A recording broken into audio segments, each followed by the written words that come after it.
Hello ज़ैन मेरे प्यारे बच्चों, अगर आप भी बिहार बोर्ड क्लास 12th में पढ़ते हैं और आपका बोर्ड एग्जाम 2026 में है तो ये वीडियो आपके लिए खास करके है, क्योंकि इस वीडियो में top 30 most VVI objective question करने वाले हैं, वो भी एकदम बेहतरीन तरीके के साथ। तो वीडियो को लास्ट तक देखिए जरूर, ठीक है।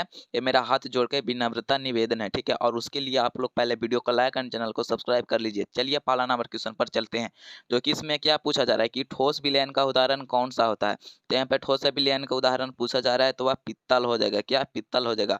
आप लोग अनुमान लगाइए, पित्तल ही तो ठोस होता है, जो इससे को आप पटकेंगे तो वह ना टूटेगा ना ही फूटेगा, मतलब वह ध्वनि उत्पन्न कर देगा, इसलिए वह ठोस हो जाएगा। तो इसलिए आप आपका ऑप्शन नंबर सी इज यहाँ पर करेक्ट आंसर हो जाएगा। चलिए दूसरे नंबर पर क्वेश्चन पर चलते हैं, जो कि इसमें क्या पूछा जा रहा है कि कोलॉइड कणों की आकार होता है। तो कोलॉइड कणों का आकार आप लोग को अच्छी तरह से पता होता है, 1 से 1000 nm में होता है, मतलब नैनोमीटर। इसलिए आपका ऑप्शन नंबर बी इज यहाँ पर करेक्ट आंसर हो जाएगा, ठीक है। तीसरे नंबर पर चलते हैं, जो कि इसमें क्या पूछा जा रहा है कि मोल अंश का कोई मात्रक नहीं होता है, क्योंकि यह किसके कारण होता है। जो मोल अंश का मात्रक नहीं होता है तो वह अनुपात होता है, जिसके कारण उसका कोई मात्रक नहीं होता है, यह मात्रकहीन होता है। इसलिए आपका ऑप्शन नंबर सी इज यहाँ पर करेक्ट आंसर हो जाएगा, ठीक है। चलिए चौथा नंबर क्वेश्चन पर चलते हैं, जो कि इसमें क्या पूछा जा रहा है कि रॉल्ट का नियम किस विलयन पर लागू होता है। तो रॉल्ट का नियम किस विलयन पर लागू होता है, तो वह आदर्श विलयन पर होता है। आप लोग को अच्छी तरह से पता होगा कि आदर्श विलयन होता है जो रॉल्ट के सभी दाब एवं ताप पर रॉल्ट का नियम का पालन करता है, और अनादर्श विलयन होता है जो ये सब पालन नहीं करता है। तो इसीलिए आपका ऑप्शन नंबर ए इज यहाँ पर करेक्ट आंसर हो जाएगा, ठीक है।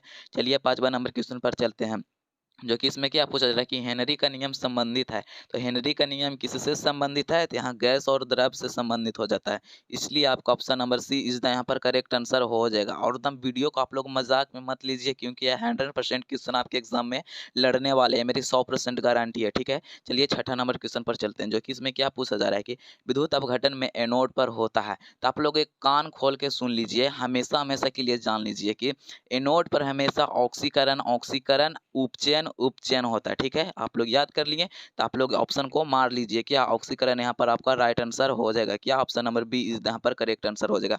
लेकिन कैथोड पर पूछा जाता है तो वहाँ पर अपचयन हो जाता है, मतलब अपकरण। तो इसलिए आपका ऑप्शन नंबर बी इस यहाँ पर करेक्ट आंसर हो जाएगा, ठीक है। चलिए सातवां नंबर क्वेश्चन पर चलते हैं, जो कि इसमें क्या पूछा जा रहा है कि फैराडे का पहला नियम संबंधित है।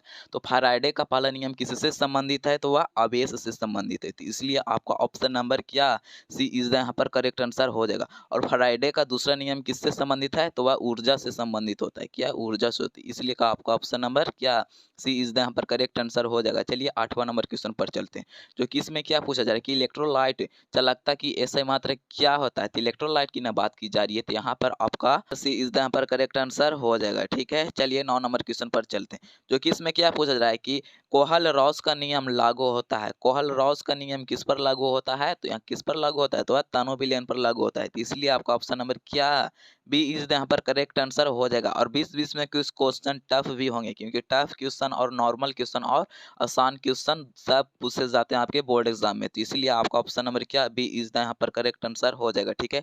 चलिए 10 नंबर क्वेश्चन पर चलते हैं, जो कि इसमें क्या पूछा जा रहा है कि बैटरी का उदाहरण क्या है। तो बैटरी का यहाँ पर उदाहरण डेनियल सेल हो जाएगा। क्या डेनियल सेल। अगर आपसे पूछा जाता है कि प्राथमिक सेल का उदाहरण क्या हो जाता है, तो वहाँ पे गैल्वेनिक सेल हो जाता है, टॉर्च का बैटरी आदि जिसे एक बार चार्ज किया जाता है उसे प्राथमिक सेल किया जाता कहा जाता है, ठीक है। तो इसलिए आपका ऑप्शन नंबर ए इज यहाँ पर करेक्ट आंसर हो जाएगा, ठीक है।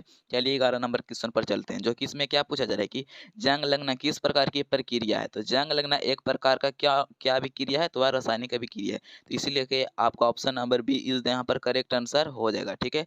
12 नंबर क्वेश्चन पर चलते हैं, जो कि इसमें क्या पूछा जा रहा है कि अभिक्रिया की दर बढ़ाने वाला पदार्थ कहलाता है, तो वह उत्प्रेरक कहलाता है। तो इसलिए आपका ऑप्शन नंबर क्या बी इज यहाँ पर करेक्ट आंसर हो जाएगा, सॉरी ए इज यहाँ पर करेक्ट आंसर हो जाएगा, ठीक है। चलिए 13 नंबर क्वेश्चन पर चलते हैं, जो कि इसमें क्या पूछा जा रहा है कि प्रथम क्रम अभिक्रिया का अर्ध आयु निर्भर करता है। तो वह किस पर निर्भर करता है, आप लोग को अच्छी तरह से पता होगा कि वह समय पर निर्भर नहीं करता है। थोड़ा मजाकिया क्वेश्चन आ जाता है, तो इसलिए आपका ऑप्शन नंबर डी इज यहाँ पर करेक्ट आंसर हो जाएगा, ठीक है। चलिए 15वां नंबर क्वेश्चन पर चलते हैं, जो कि इसमें क्या पूछा जा रहा है कि सक्रियण ऊर्जा संबंधित है। तो सक्रियण ऊर्जा किससे संबंधित होता है, तो इसलिए आपका ऑप्शन संक्रमण अवस्था से होता है। तो इसलिए आपका ऑप्शन नंबर सी इस यहाँ पर करेक्ट आंसर हो जाएगा, ठीक है। आप लोग अच्छी तरह से याद करते हुए चलिए। चलिए 16 नंबर क्वेश्चन पर चलते हैं, जो कि इसमें क्या पूछा जा रहा है कि नाइट्रोजन का परमाणु क्रमांक कितना होता है। सबसे लॉलीपॉप क्वेश्चन आपके सामने आ चुका का? तो नाइट्रोजन का 7 होता है, इसलिए आपका ऑप्शन नंबर क्या सी इज यहाँ पर करेक्ट आंसर हो जाएगा। ठीक है, चलिए 17वां नंबर क्वेश्चन पर चलते हैं, जो कि इसमें क्या पूछा जाए कि सबसे अधिक विद्युत ऋणात्मक तत्व कौन सा होता है? तो सबसे अधिक विद्युत ऋणात्मक तत्व वाले पदार्थ होते हैं फ्लोरीन, क्या फ्लोरीन, तो इसलिए आपका ऑप्शन नंबर बी इज यहाँ पर करेक्ट आंसर हो जाएगा। ठीक है, चलिए 18 नंबर क्वेश्चन पर चलते हैं, जो कि क्या पूछा जा रहा है कि आवर्त में बाएं से दाएं जाने पर परमाणु त्रिज्या क्या होती है? जब कोई आवर्त में बाएं से दाएं जाने पर उसकी परमाणु त्रिज्या में कौन सा परिवर्तन होता है? तो वह घटती है, इसलिए आपका ऑप्शन नंबर बी इज यहाँ पर करेक्ट आंसर हो जाएगा। चलिए 19 नंबर क्वेश्चन पर चलते हैं, जो कि इसमें क्या पूछा जा रहा है कि क्षार धातुएं किस समूह में होती है? तो क्षार धातुएं किस समूह में होती है आप लोग को भी अच्छी तरह से पता होगा, नहीं पता है तो ऑप्शन नंबर यहाँ पर करेक्ट आंसर हो जाएगा, इसलिए यहाँ पर एक समूह में होती है। चलिए 20 नंबर क्वेश्चन पर चलते हैं, जो कि क्या पूछा जा रहा है कि शून्य समूह के तत्व कहलाते हैं? तो शून्य समूह के तत्व क्या कहलाते हैं? आप लोग को भी अच्छी तरह से पता होगा, निष्क्रिय गैस कहलाते हैं, क्या निष्क्रिय गैस, इसलिए आपको ऑप्शन नंबर सी इज यहाँ पर करेक्ट आंसर हो जाएगा। चलिए 21 नंबर क्वेश्चन पर चलते हैं, जो कि पूछा जा रहा है कि पी ब्लॉक के तत्वों को अंतिम इलेक्ट्रॉन कहा जाता है, मतलब पी ब्लॉक तत्वों में अंतिम इलेक्ट्रॉन जाता है, तो इसलिए आपका ऑप्शन नंबर क्या बी हो जाएगा, क्योंकि पी ऑर्बिटल कहा जाता है, क्या पी ऑर्बिटल, क्योंकि आंसर में ही क्वेश्चन छिपा हुआ रहता है, मतलब क्वेश्चन में ही आंसर छिपा हुआ रहता है। पी ब्लॉक की किया गया उसका थोड़ा मतलब अलग डिफरेंट हो गया, पी ऑर्बिटल हो जाएगा, इसलिए आपका ऑप्शन नंबर बी यहाँ पर करेक्ट आंसर है। ट्रिक है ये, नहीं कि आप लोग समझिए कि ये ऐसे ऐसे होते रहता है, इसका कुछ सैद्धांतिक मान भी होता होगा। चलिए 22 नंबर क्वेश्चन पर चलते हैं, जो कि इसमें क्या पूछा जा रहा है कि अमोनिया का आकार होता है, तो अमोनिया का आकार कैसा होता है? आप लोग को भी पता होगा, पिरामिडीय होता है अमोनिया का आकार, क्या पिरामिडीय, कुछ 3D में होगा, लेकिन 3D का मुझे चित्र नहीं अच्छी तरह से बनाने आता, इसलिए आपका ऑप्शन नंबर सी इज यहाँ पर करेक्ट आंसर हो जाएगा। चलिए 23 नंबर क्वेश्चन पर चलते हैं, जो कि पूछा जा रहा है कि BF3 अणु का आकार कैसा होता है? तो BF3 अणु का आकार यहाँ पर हो जाएगा त्रिकोणीय समतल, क्या त्रिकोणीय समतल, इसलिए आपका ऑप्शन नंबर बी इज यहाँ पर करेक्ट आंसर हो जाएगा। ठीक है, ज़्यादा सोचिए मत, वीडियो को देखते हुए चलिए 24 नंबर क्वेश्चन पर चलते हैं, जो कि पूछा जा रहा है कि सर्वाधिक संयोजकता किसकी होती है? तो सर्वाधिक संयोजकता किसकी होती है?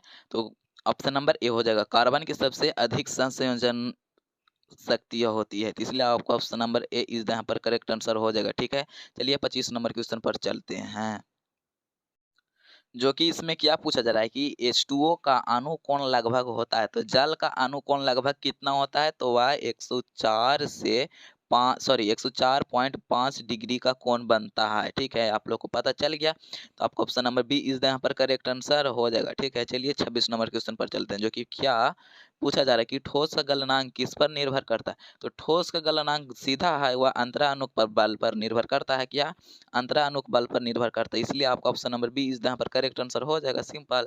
चलिए 27 नंबर क्वेश्चन पर चलते हैं, जो कि पूछा जा रहा है कि हीरा किसका प्रूफ होता है? तो आप लोग को पता ही होगा हीरा किसका प्रूफ है, तो वह कार्बन का प्रूफ है, कार्बन का हीरा अप्रूफ है, इसलिए आपका ऑप्शन नंबर बी इस यहाँ पर करेक्ट आंसर हो जाएगा। और यह 10th में भी बहुत बार पूछा गया है, तो आप लोग को अच्छी तरह से याद कर लेनी चाहिए। चलिए 28 नंबर क्वेश्चन पर चलते हैं, क्योंकि पूछा जा रहा है कि ग्रेफाइट विद्युत सुचालक है, क्यों? ग्रेफाइट विद्युत सुचालक क्यों है? क्योंकि वह अपवाद में होता है भी और वह कठोर भी होता है। चलिए, तो 28 नंबर का आपका ऑप्शन नंबर बी हो जाएगा, क्योंकि वह मुक्त इलेक्ट्रॉन होता है, इसलिए आपका ऑप्शन नंबर क्या बी इज यहाँ पर करेक्ट आंसर हो जाएगा। ठीक है, चलिए 29 नंबर क्वेश्चन पर चलते हैं, जो कि क्या पूछा रहा है कि आणविक ठोस का उदाहरण कौन सा? एकदम सिंपल आ चुका है, यह फर्स्ट चैप्टर का क्वेश्चन है, तो आणविक ठोस का यहाँ पर उदाहरण आपका क्या हो जाएगा? सी, मतलब आयोडीन, और आयोडीन के साथ साथ आप लोग बर्फ, मीथेन, ठीक है, और O2H2 ये सब आप लोग भी एक्स्ट्रा में याद कर लीजिए, क्योंकि एक्स्ट्रा में याद करने में आप लोग को क्या जा रहा है, तो इसलिए आपका क्वेश्चन नंबर सी यहाँ पर करेक्ट आंसर हो जाएगा। ठीक है, चलिए 30 नंबर क्वेश्चन पर चलते हैं, जो कि क्या पूछा जाए कि आणविक ठोस मतलब रिपीट हो चुका है, क्या आयोडीन। चलिए 30 नंबर में पूछा जा रहा है कि क्रिस्टलीय ठोस में कणों की व्यवस्था होती है, तो क्रिस्टलीय ठोस में कणों की व्यवस्था कैसी होती है? तो वह नियमित होती है, इसलिए आपका ऑप्शन नंबर सी यहाँ पर करेक्ट आंसर हो जाएगा। लेकिन न क्रिस्टलीय की बात की जाती तो अनियमित होती है, क्योंकि क्रिस्टलीय में सब अच्छी तरह से वहाँ पर क्या किया रहता है, संकुलन किया रहता है, और अक्रिस्टलीय में एगो यहाँ है तो एगो वहाँ, यहाँ यहाँ वहाँ, ऐसे वैसे रहता है, मतलब कुछ वैल्यू नाम का चीज ही नहीं होता है क्रिस्टलीय में। तो यहाँ पर आपका 30 most VVI objective question complete हो चुका है। अगर आपने यहाँ तक वीडियो को देखा है तो आपके लिए बहुत धन्यवाद, और चैनल को सब्सक्राइब एंड वीडियो को लाइक कर लीजिए।